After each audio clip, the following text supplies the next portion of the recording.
अवधूत चिंतन श्री गुरुदेव दत्त श्री स्वामी समर्थ. स्वामी भक्तांनी कुठल्याही नकारात्मक घटनेत अडकू नये म्हणून स्वामी महाराज सतत प्रेरणा देतात आणि ते प्रेरणा देण्याचं एक छोटंसं माध्यम म्हणजे हे स्वामी संदेश असतात. आजचे स्वामी संदेश सांगण्यापूर्वी प्रत्येक स्वामी भक्तासाठी हा संदेश आहे. लक्षपूर्वक ऐका. बाळा, ज्यांनी तुला आज गमावलेलं आहे ते आज पश्चातापाच्या आगीमध्ये जळत आहे, पण तू मात्र शांत आहेस, कारण आम्ही तुझ्यासोबत आहोत. तुझा आमच्यावरचा विश्वासच तुला घडवत आहे, तुला बळ देत आहे. आणि ज्यांनी तुला गमावले ते आता स्वतःचे नुकसान ओळखून लागलेले आहे, पण तू मात्र आमच्या आशीर्वादाने नवीन आयुष्याची सुरुवात करत आहे. बाळा, तुझा हा विश्वास असा असो कायम ठेव. कधी स्वतःला एकटे समजू नकोस. आम्ही तुझा हात धरलेला आहे. आम्ही कधीही तुला एकटे सोडणार नाही. पण बाळा, तुला आता सध्या खूप एकटे वाटत आहे, तुला हरल्यासारखे वाटत आहे, हे आम्ही जाणतो. पण तू एक गोष्ट लक्षात घे की तू हरला नाहीस. ज्यांनी तुला गमावले आहे त्यांना आज समजत आहे की त्यांनी काय गमावले आहे. तुझे मन, तुझी ममता, तुझे निस्वार्थ प्रेम, हे सर्व तुझे अनमोल धन त्यांना पहिला किरकोळ वाटत होते, पण आता त्याच्या मनात पश्चातापाचे आग हे तर धगधगत आहे. त्यावेळी त्यांनी तुला खूप दुखवले, तुझा खूप अपमान केला, तुझ्या चांगलपणाची थट्टा केलं, आणि तू मात्र मौन बाळगून आमच्यावर पूर्ण विश्वास ठेवत राहिला. पण आज त्या लोकांना तुझे महत्त्व हे समजत आहे. पण बाळा, तू एक गोष्ट लक्षात ठेव, तू कधीच आत्ता मागे वळून पाहू नकोस.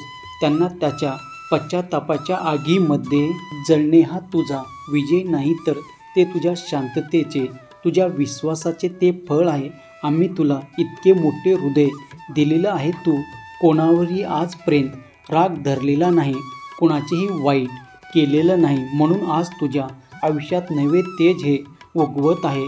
लोक कधी कधी मौल्यवान माणसांना गमावतात, कारण त्यांना त्या माणसाची किंमत वेळेवर कळत नाही. पण ते जेव्हा जाणतात तेव्हा मात्र तू या आयुष्याच्या प्रवासात खूप पुढे निघून गेलेला असता. आणि बाळा, तू असेच न थांबता, न मागे पाहता असेच पुढे पाहून चालत राहा. आणि तू काळजी करू नकोस. तुझे अश्रू हे व्यर्थ गेलेले नाहीत. तुझं प्रत्येक अश्रू आम्ही पाहिलेलं आहे, आणि तुझा त्या प्रत्येक अश्रूची किंमत तुला दुखवणाऱ्यांना फेडावीच लागणार आहे. बाळा, तुला गमावणारे लोक रात्री निवांत झोपूही शकत नाही, कारण त्याच्या मनात तुझे चित्र, तुझे हसू, तुझे बोलणे हे सर्व काही त्याच्या विचारामध्ये फिरत आहे. ते स्वतःलाच विचारत आहे की आपण असे का केलं. पण आता वेळ ही निघून गेलेली आहे. आता तो पुन्हा मागे जाण्यासाठी नाहीतर आता पुढे जाण्यासाठी तुझा हा नवीन जन्म झालेला आहे. तुझे मन, तुझी शांतता त्यांना उत्तर आहे. तुझे यश हेच त्यांना धडा आहे. तू आता आमच्या मार्गावर आहेस, जिथे शांतता, समाधान आणि आत्मसन्मान आहे. बाळा, ज्यांनी तुला गमावले ते आता जाणतात की तुझ्यासारखा मन, तुझ्यासारखं प्रेम त्यांना पुन्हा कुठेही मिळणार नाही. ते लोक जरी बाहेरून हसत असतील, आनंदी असल्यासारखे जगाला दाखवत असतील, पण त्याचे अंतकण मात्र वेदनेने ओरडत आहे, रडत आहे, कारण त्यांनी तुझ्यासारखा निर्मळ पवित्र आत्म्याला दूर केलेले आहे. बाळा, तू आता त्या सर्व आठवणीवर केलेले आहे. तू तुझ्या स्वतःला, तुझ्या आयुष्याला आमच्या चरणावर सोपवलेला आहे. आमच्यावर तू विश्वास ठेवलेला आहे. बाळा, तुझा हा आमच्यावरचा विश्वास आम्ही कधीच वाया जाऊ देणार नाही. तुझा हात आम्ही धरलेला आहे, तुझा हात आम्ही कधीच सोडणार नाही.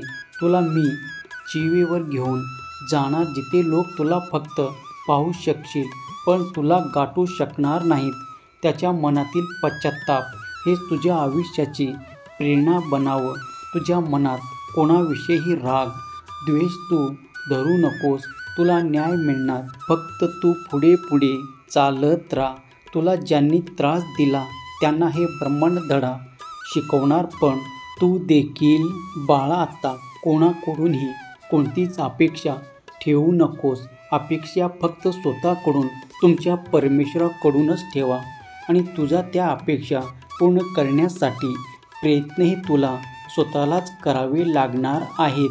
तू फक्त तुझे कर्म चांगले कर, तुझे प्रयत्न कर, मेहनत कर आणि तुझ्या या आईवर तू पूर्ण विश्वास ठेव. तुझ्या प्रत्येक प्रयत्नात आमची साथ तुला असणारच आहे. तुझ्या सर्व अपेक्षा, तुझे सर्व स्वप्न हे नक्कीच पूर्ण होणार. तुझे मान सन्मानाने भरलेले आयुष्य हे नक्कीच बनणार. विश्वास ठेव बाळा. तुझ्या आईवर जर खरंच विश्वास असेल तर स्वामी माऊली लिहायला विसरू नकोस. बाळा, तू आता साधा व्यक्ती राहिलेलं नाहीस. ज्यांनी तुला दुखवले त्यांना तू माफ करून टाक. ज्यावेळेस तुम्ही त्यांना माफ करता तेव्हा त्याच्याशी जोडलेले तुमचे संबंध हे तुटतात आणि तुमच्या पुढच्या प्रवासाला जाण्यासाठी तुम्ही मोकळे होता. तू काळजी करू नको. मिळणार त्यांनाही उत्तर मिळणार. वेळ ही सगळ्यांना उत्तर देत असते.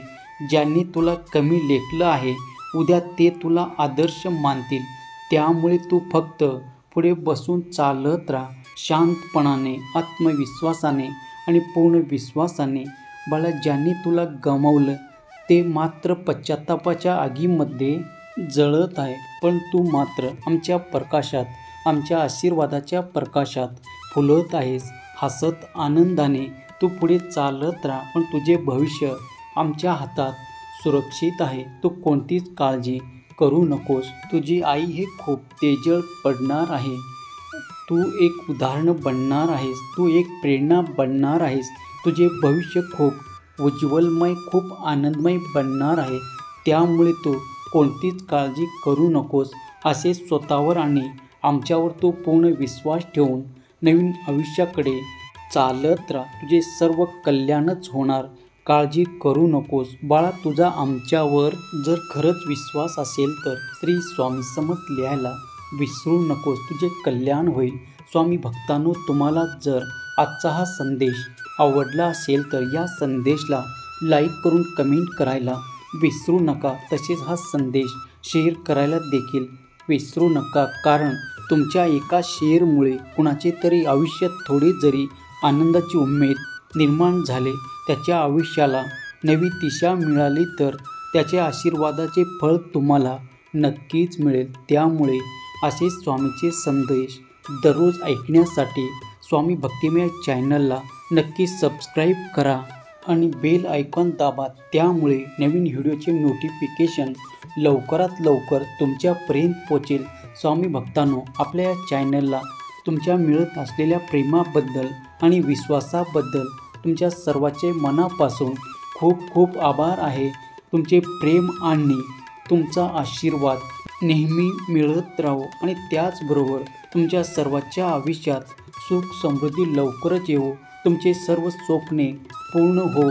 आपल्या स्वामीचा खूप आशीर्वाद नेहमी तुमच्याबरोबर राहो ही स्वामी चरणी प्रार्थना करतो. चला तर मग सर्वांनी आनंदी राहा. आपलं आणि इतराची काळजी घ्या. श्री स्वामी समर्थ. जय जय स्वामी समर्थ. जिथे स्वामी पाय तिथे नून काय. स्वयंभक्त प्रारब्ध घडवी ही माय.